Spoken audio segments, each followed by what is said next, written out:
안녕하세요. 오늘도 사연살롱을 찾아주셔서 감사합니다. 저는 서울에 사는 40대 여자입니다. 사실 결혼 생각 없이 살고 있었는데 저희 부모님은 제가 30 넘어도 결혼 안 하니까 발을 동동 구르셨어요. 결국 30대 초중반은 회사 끝나면 엄마 아빠가 주선해준 선자리를 나가면서 시간을 보내곤 했었네요. 그런데 그 남자들이 하나같이 눈에 차지 않았어요. 그도 그럴 것이 저 정말 모자란 것 없이 살았거든요. 저희 엄마 아빠는 자수성가하신 사업가세요. 젊은 시절 죽도록 고생하셔서 의류사업에서 성공하셨죠. 사업 성공해서 저와 남동생 키우는데 아낌없이 쓰셨어요. 물론 아들을 더 위하시긴 하셨지만 저도 모자란 것 없이 누리고 살았었어요. 엄마 아빠가 교육열도 높으셔서 고등학교 때는 고액 과외받아 성적 끌어올려서 서울에 있는 남들 다 아는 대학 나왔고 미국 연수도 2년 갔다 왔었거든요. 다녀와서는 외국계 회사에서 근무하고요. 그러니 웬만한 남자가 눈에 들어오겠어요? 좀 잘생겼다 싶으면 벌이가 시원찮고 벌이가 괜찮다 싶으면 인성이 틀려먹었고 그런 남자들이 대부분이었습니다. 30대 후반까지 결혼을 안 하고 있으니 저희 부모님께서는 주변에서 딸 어떡할 거냐고 독촉을 많이 들으셨어요. 그런 얘기 듣고 오는 날이면 저를 들들 볶으셨죠. 눈이 그렇게 높아서 어떡할래? 누구 하나라도 빨리 골라 잡아 어여 결혼해. 그 말을 들을 때마다 아예 무시할 수는 없었어요. 부모님이 지금까지 키워주셨는데 아예 부모님 뜻에 반하게 혼자 살 순 없겠다 싶더군요. 30 중반 넘어서부터는 선자리에 진지하게 나가기 시작했었어요. 그래도 저희 엄마 아빠 사업이 탄탄하니 좋은 선자리가 많이 들어왔고 그중 한 사람과 마음이 맞아 연애를 하게 되었죠. 그 사람은 사실 조건으로는 저보다 한참 밑지는 사람이었어요. 집안은 평범하고 그 사람 하나 열심히 공부해서 석사학위 따서 대기업 다니고 있었어요. 벌이도 그리 많지는 않았어요. 오히려 제 벌이가 더 많았거든요. 그렇지만 워낙 성격이 서글서글하고 외모도 제 스타일이라 제가 먼저 반하고 말았죠. 연애를 하다 보니 시댁에서는 결혼을 서두르시더라고요. 둘 다 나이도 있고 더 망설일 게 뭐 있냐는 시기였어요. 저도 어느 정도 공감은 했지만 그래도 1, 2년은 만나야 하지 않나 싶었는데 남자친구가 덜컥 프로포즈를 하더라고요. 호텔에다 풍선이며 꽃으로 장식해놓고 정식으로 프로포즈를 했고 저와 그날 이런저런 이야기를 나눴습니다. 만난 지는 5개월밖에 안 됐지만 저를 일생을 같이 할 여자라고 생각한다더군요. 그 말에 저 역시 마음을 결정 지어야겠다고 생각했어요. 하루 정도 고민 끝에 결혼을 하겠다고 약속했고 그 이후로 모든 과정이 순탄했어요. 양가 상견례 때 만난 시어머니는 너무도 좋으신 분 같았어요. 흔히 시어머니라고 하면 생각되는 이미지는 약간 독하고 무서운 그런 거잖아요. 그런데 저희 시어머니는 저를 친딸처럼 생각하시겠다며 너무나도 다정하게 말씀을 해주시더라고요. 저희 부모님께서도 제가 정말 좋은 시댁을 만난 것 같다며 흡족해 하셨어요. 문제는 여느 신혼부부들 다 그렇듯 집과 예단, 혼수 등 결국엔 돈 문제였어요. 이 부분을 시댁과 잘 상의하면 될 일이라고 안일하게 생각했었어요. 어느 날 남친이 어머님한테 받았다며 종이 한 장을 건네더군요. 뭔가 싶어 봤더니 예단과 혼수 내역이 쭉 적힌 종이었어요. 품목뿐 아니라 명품 브랜드 리스트까지 아예 정해주셨더군요. 저는 깜짝 놀랐죠. 이렇게 노골적으로 많이 바라실 줄은 몰랐거든요. 남친은 엄마하고 상의해봐 하며 모든 걸 어머니께 일임했어요. 그때는 제가 알아서 처리해야 할 일이라고 생각해서 어머님을 만나 뵙고 말씀을 드렸어요. 어머니, 이 종이에 적힌 예단들 제가 다 해야 되는 건가요? 조금 과하다 싶어요. 저랑 오빠는 저희가 모은 돈으로 집만 마련해서 작게 시작하고 싶은데요. 사실이 그랬거든요. 남친과 제 나이가 적지 않으니 모은 돈이 꽤 돼 있었고 그 돈이면 시댁과 친정에 가까운 아파트 전세는 넉넉히 들어가고 대출을 받으면 매매도 가능한 정도였거든요. 그런데 굳이 예단 같은 데 낭비를 해서 모은 돈을 버리기 싫었어요. 예단 혼수 리스트 전부 계산해보니 억대 돈이 나오더라고요. 어머니께서 제 말을 듣더니 생글생글 웃으면서 그러시더군요. 결혼이란 게 집만 마련해서 될 일이 아니고 집안 간에 맺어지는 일이잖니. 대충 할 일은 아니야. 요새 아무리 간소화해서 결혼한다지만 그건 돈 없는 사람들이나 그렇게 하는 거고 우린 사정이 다르잖아. 너희 친정에서 도와주시지 않겠니? 이 말을 듣고 저는 더욱 당황했습니다. 저희 친정이요? 저는 친정부모님 도움은 안 받으려고 했는데요. 어머, 얘. 부모님께서 그런 뜻인 거니? 아니면 내 뜻이 그런 거니? 부모님 생각은 다르실 거다. 하나밖에 없는 딸 시집 보내는데 모자란 것 없으신데 왜 그냥 맨몸으로 시집 보내려고 하시겠어? 부모님과 상의해서 예단 잘 마련해봐. 요새 아들 장가 보내면서 그 정도 안 받는 집은 없다더라. 내가 과하게 요구한 거 아니다. 아들 장가 보내면서 저 정도도 못 받았다면 다들 부끄러워한단다. 사돈들도 이해하실걸? 웃는 얼굴에 침 못 뱉는다는 말이 정말이더군요. 제가 당황하든 말든 시어머니는 아무렇지 않게 시종일관 웃으면서 말씀하시니 제가 그 페이스에 말리게 되더라고요. 결국 일단 어머니와의 대화는 제가 지고 부모님과 상의를 했습니다. 부모님께 예단 내역을 보내드리니 입을 떡 벌리시더라고요. 그도 그럴 것이 누가 봐도 과한 요구들이 많았거든요. 시어머니 밍크의 명품 가방에다 화장품 같은 소소한 물건들. 혼수는 무조건 최상급 라인으로 바라셨어요. 곰곰이 생각해보니 저희 집에서 사업을 크게 하시니까 이참에 한몫 바라는 건가 싶더라고요. 부모님께 죄송스러워서 결혼을 다시 생각하겠다고 이사를 얘기했더니 아빠가 펄쩍 뛰시더라고요. 그럼 파혼하겠단 거냐? 살다 보면 별일 다 있는데 이런 일로 파혼은 무슨. 부모가 못 해줄 정도면 몰라도 다 해줄 수 있는 거 왜? 네가 왜 파혼 딱지를 붙여? 걱정 마라. 엄마 아빠가 다 알아서 할게. 저희 부모님은 해줄 수 있는데 왜 안 해주겠냐며 괜찮다 하셨습니다. 결국 저희 집에서는 시댁의 요구를 받아들여 억대의 예단과 혼수를 마련했습니다. 집은 남편 반, 저 반 보태서 사게 되었고요. 그러고 나니 제가 결혼에 쓴 돈이 훨씬 많게 되었더군요. 결혼 앞두고 싱숭생숭했지만 좋게 생각하려 애를 많이 썼어요. 잘 살기만 하면 그만이지. 시댁에도 이 정도 했으니 시집살이는 없겠지. 그렇게 좋게 생각했어요. 그래서 예정대로 결혼식을 올렸고 신혼살림을 시작했습니다.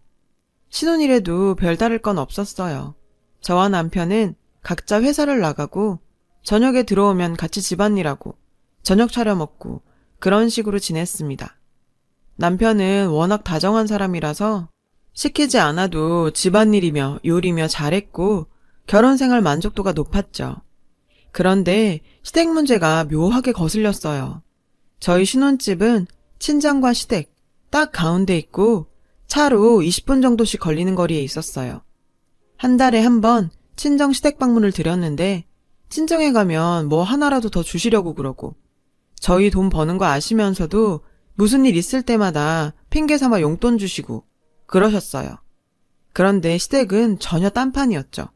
일단 가면 마트에 가자고 저를 이끕니다. 그래서 저녁거리를 산다면서 쓸데없는 물건들을 잔뜩 카트에 담더라고요. 어떻게 봐도 저녁거리는 아닌 음식들이나 주방용품 같은 것들이요.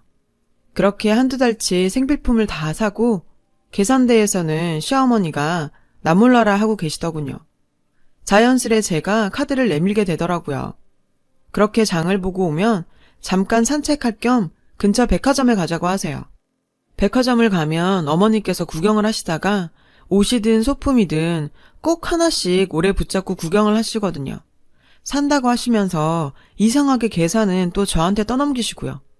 그런 일이 몇 달이 반복되자 저 역시 친정과 시댁이 비교되고 시댁에는 점차 가기 싫어졌습니다.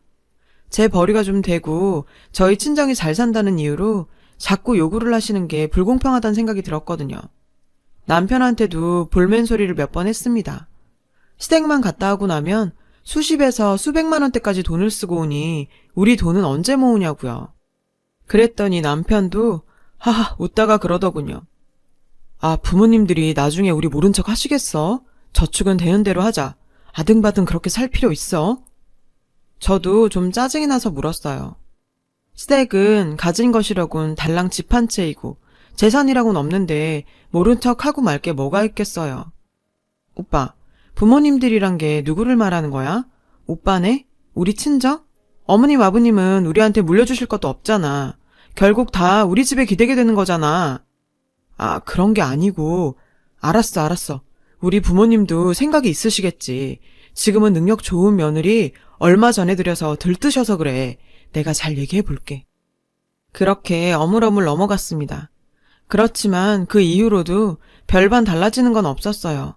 시간이 지나면서 나아지기는커녕 대놓고 생활비나 용돈도 달라고 요구하시더라고요. 아버님이 일하시고 저축해둔 돈도 좀 있으실 텐데 왜 그러시는지 알 수가 없었어요. 남편과 그 문제로 싸우는 날들도 많아졌습니다. 저는 저대로 남편에게 따질 것이 많았고 남편은 그런 저에게 한 번도 져주지 않았어요. 그래서 너희 친정 좀 잘 산다고 우리 집 무시하는 거야? 우리 엄마 아빠가 바라면 뭘 얼마나 바랬다고 그 난리야. 나도 남자고 자존심이 있지. 처가에 대해 손 벌릴까 봐 그러냐? 야, 걱정 마. 너희 집 돈 더러워서 안 써. 이렇게 나오니 저도 참 결혼 생활이 암담해지더라고요. 부모님께는 말씀도 못 드렸죠. 이런 사실 알면 얼마나 속상하시겠어요. 그래서 한동안 친정도 시댁도 가지 않고 지냈어요. 시댁에는 남편 혼자 갔다 오거나 말거나 내버려 두고 친정에는 제가 가끔 전화 연락이나 드리고 그랬죠. 엄마 얼굴 보면 속상한 심정 다 들킬까봐 제가 일부러 멀리 했었네요. 그런데 어느 날 친정엄마가 연락이 오셨어요. 집을 이사했다고 그러시더라고요. 당연히 마음에 드시는 집으로 가셨겠지 하고 대수롭지 않게 생각했는데 엄마 목소리가 가라앉아 있고 해서 집에 대해 물어보니 말씀을 제대로 못 하시더라고요. 그 주 주말에 남편과 함께 엄마가 알려준 주소로 찾아갔습니다.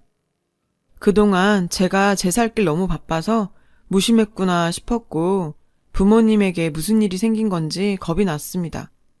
부모님께선 예전 집보다 훨씬 작고 낡은 빌라에 자리하고 계셨어요. 이게 대체 어떻게 된 일이냐고 제가 울면서 물었어요. 아, 너의 아버지 사업이 저번에 수출한다고 그랬던 물건이 일이 좀 꼬였어. 은행에선 독촉하지 돈은 다 묶여있지. 일단 집 팔아서 여기로 왔다. 다 늙어서 이게 뭔 일인가 모르겠어. 일단 급한 불은 껐는데 집은 너무도 초라하고 작았습니다. 난방도 잘 되지 않는 집에서 살 저희 부모님이 너무 안타까웠죠. 사업 일은 제가 잘 모르지만 분명 큰 문제가 있어서 다 넘어가게 생긴 것 같았어요. 남편은 엄마 아빠랑 제가 대화 나누는 동안 한마디도 안 하더니 불쑥 일 때문에 먼저 가봐야겠다며 일어나더라고요. 급한 일이 생겼나 그냥 짐작만 했어요. 남편 가고 저희 엄마가 그러시더라고요. 저 사람도 얼마나 놀랬겠냐. 가서 잘 얘기해라. 엄마 아빠가 사업은 어떻게든 잘 해볼 테니까 너무 걱정하지 말라고. 그렇게 마무리 짓고 집으로 돌아왔어요. 집에 오니 거실 불도 켜져 있고 남편 신발이 그대로 있더라고요. 안방에선 뭔가 전화하는 듯한 소리가 두런두런 들렸어요. 저도 모르게 발소리를 낮추고 문 옆으로 가서 통화 내용을 엿들었어요. 아, 엄마, 완전 망했어. 망했다니까. 산동네에 집 같지도 않은 빌라에서 있는데 진짜 어이없어서 지네 집 잘 산다고 그렇게 유세 떨더니 다 망했나 봐. 심장이 두근거렸죠. 저희 집 얘기를 하는 게 분명했습니다. 그 말투는 분명 걱정은 아니었어요. 아, 근데 엄마, 이제 어떡하지? 좀 잘 구슬려서 사업이랑 재산 다 내 쪽으로 물려주게 하려고 했는데 이제 완전히 망해서 다 틀렸어. 짜증나 죽겠네 진짜. 친정 잘 산 데서 꼬셔서 결혼했구만. 결혼한 지 얼마 되지도 않아서 다 망해갖고 이게 뭐야 진짜. 심장이 터질 듯 했습니다. 더 듣고 있을 수가 없어서 문을 박차고 들어갔더니 남편이 얼른 전화를 끊더군요. 그러면서 저를 힐끗 보더니 왜, 다 들었어? 이러더라고요. 제가 마구 악을 쓰면서 소리를 질렀어요. 야, 네가 인간이냐? 다 들었냐고? 그래 다 들었다. 너 같은 거랑 같이 못 살아. 나랑 결혼한 이유가 그거였어? 돈? 남편은 어이없다는 듯이 헛웃음을 지으면서 저한테 그러더군요. 야, 넌 조건 안 받냐? 나한테만 그러지 마. 서로 조건 따져서 선봐서 결혼한 거잖아. 가뜩이나 짜증나는데 왜 이래?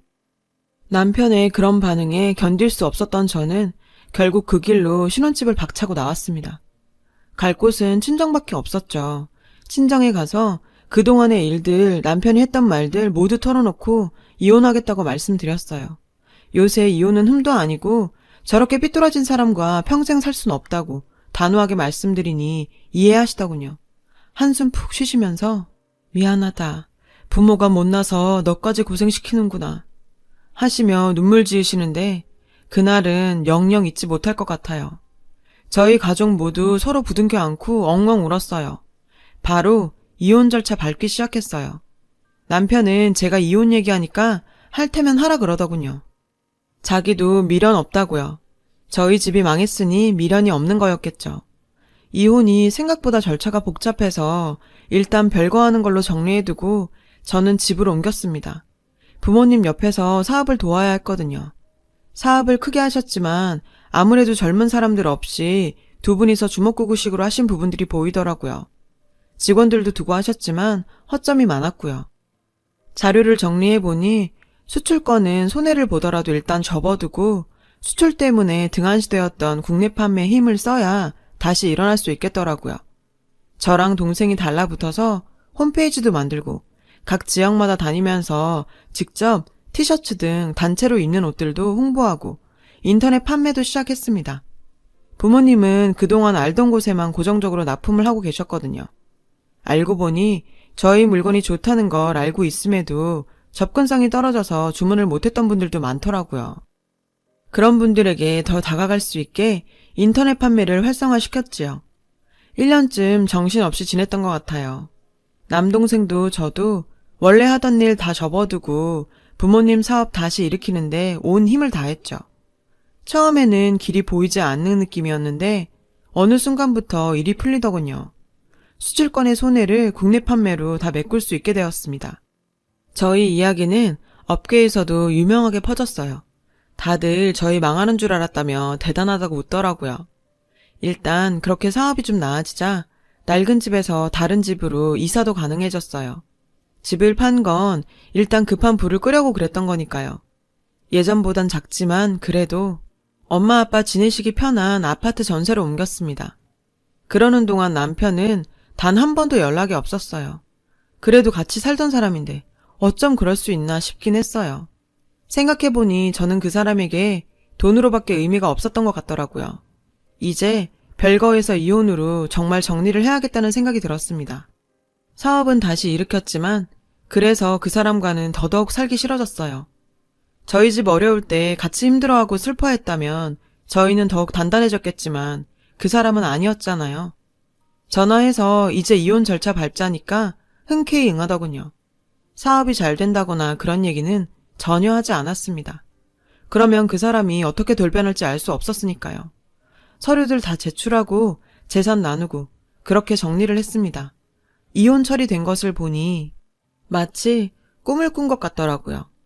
남편이 제게 그런 흑심만 가지고 접근했을 줄은 정말 몰랐었거든요.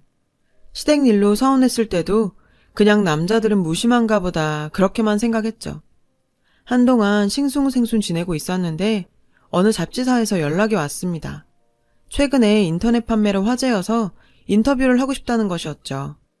사업 홍보에도 확실히 도움이 될 것 같아 흔쾌히 응했어요. 여성 잡지에 꽤 큰 기사로 날 것 같다고 하더라고요. 기자와 인터뷰를 하고 기사가 났다는 연락만 받고 너무 바빠서 그 기사를 제대로 보지도 못하고 지나갔었어요. 그런데 기사가 나고 얼마 후 남편이 전화가 왔습니다. 뭐 처리가 안 된 것이 있으니 지금 시댁으로 와달라고 그러더라고요. 뭐가 처리가 안 된 건데 이혼 다 끝났잖아. 전화로 얘기해. 아, 그럴 수가 없어. 이건 만나서 얘기해야 돼. 우리 집으로 와줘. 어? 꽤 간절하게 부탁을 하더라고요. 진짜 뭔가 이혼에 문제가 있었던 것이면 깔끔하게 처리하고 싶어서 일단 시댁으로 갔습니다. 남편도 집을 빼고 시댁으로 들어갔거든요. 시댁 식구들 보는 거 싫었지만 한사코 그쪽으로 와달라 해서 일단은 갔어요. 들어갔는데 시어머니가 활짝 웃으며 저를 반겨주시더라고요. 이혼한 며느리가 뭐 예쁘다고 반기는지 의아했는데 바로 그 이유를 알았습니다. 탁자 위에 제 기사가 나온 잡지가 떡하니 있더라고요. 잡지를 읽으신 거죠. 잡지에는 저희 회사 매출이며 그동안 있었던 일들, 다시 사업이 번창하는 얘기까지 전부 나와 있었거든요. 남편이 덜컥 무릎을 꿇더라고요. 자기야, 내가 정말 미안해. 자기도 알지? 내가 자기한테 잘하려고 그랬었는데 그때는 내가 미쳤었나 봐. 그냥 장인어른 걱정도 되고 그런 마음을 그렇게 표현했던 것 같아. 우리 다시 잘해보자. 어이없어 피식 웃었습니다. 그 속을 제가 모를까 봐요. 저희 시어머니도 제 팔을 붙들더니 저에게 애원하시더군요. 예, 그러지 말고 다시 생각해보자. 안 그래도 우리 애랑 너랑 이혼시키는 거 너무 속상했어. 너도 그렇지? 이혼 딱지 붙어서 좋을 게 뭐 있어. 이혼해서 여자 혼자 어떻게 살아. 우리가 잘못했다. 응? 마음 풀고 다시 잘 합쳐보자. 제 팔을 붙잡은 그 손을 거세게 뿌리쳤습니다. 잡지 보셨어요? 그래, 우리가 너무너무 잘못했지. 어려울 때 같이 도왔어야 하는 건데 우리 애 엄청 야단쳤어. 장인어른 사업 그렇게 되었으면 사회가 도와야 한다고. 아직 젊고 살 날 많잖니? 서로 이해하고 다시 잘 살아보자. 말 같지도 않은 소리였죠. 제가 미쳤나요? 그 속으로 다시 들어가게요. 이혼 경력 저는 아무렇지 않아요. 어차피 처음부터 혼자 살 생각이었고 차라리 잘 됐다 싶기도 했어요. 연애만 해도 그만이고 그러다 결혼할 수도 있겠지만 전 남편과 재결합은 절대 있을 수 없는 일이었죠. 이제 와서 구질구질하게 이러는 거 진짜 꼴불견인 거 아세요? 오빠, 그만 일어나. 무릎 아니라 뭘 꿇어도 내 마음 변하지 않아. 어머니도 정신 차리세요. 거지근성 좀 고치고 사시고요.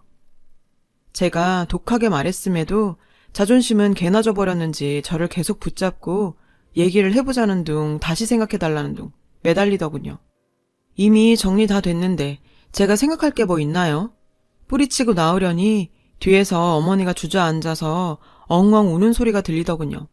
얼마나 고소하던지요. 전 남편은 그 이후로도 내내 문자나 전화를 해가면서 저한테 매달렸어요. 짜증나서 핸드폰 번호도 바꿔버렸죠. 그러니까 사업장까지 전화해서 절 바꿔달라고 그러더군요. 야, 한 번만 더 이러면 스토킹이든 영업방이든 신고할 거야. 제가 버럭버럭 욕까지 하면서 소리를 지르니 놀랐는지 전화는 다시 안 하더라고요. 그렇게 저희의 결혼 생활은 끝이 났습니다. 후에 소개시켜줬던 사람 말을 들으니 남편이 술로 메일을 보낸다고 하더라고요. 시댁도 매일 가슴치고 있고요. 속이 쓰리겠죠. 저는 요새 홀가분합니다. 아직은 연애도 하고 있지 않아요. 나이가 40이 넘었지만 전혀 조급하지 않습니다. 한번 되어본지라 이제는 결혼을 할지 어떨지 모르겠지만 하더라도 정말 신중하게 결정할 것 같아요. 제 긴 이야기를 들어주셔서 고맙습니다. 여러분, 사연 댓글에 응원과 현명한 조언 부탁드려요. 좋아요와 구독은 저에게 큰 힘이 됩니다. 오늘도 좋은 일 가득하세요.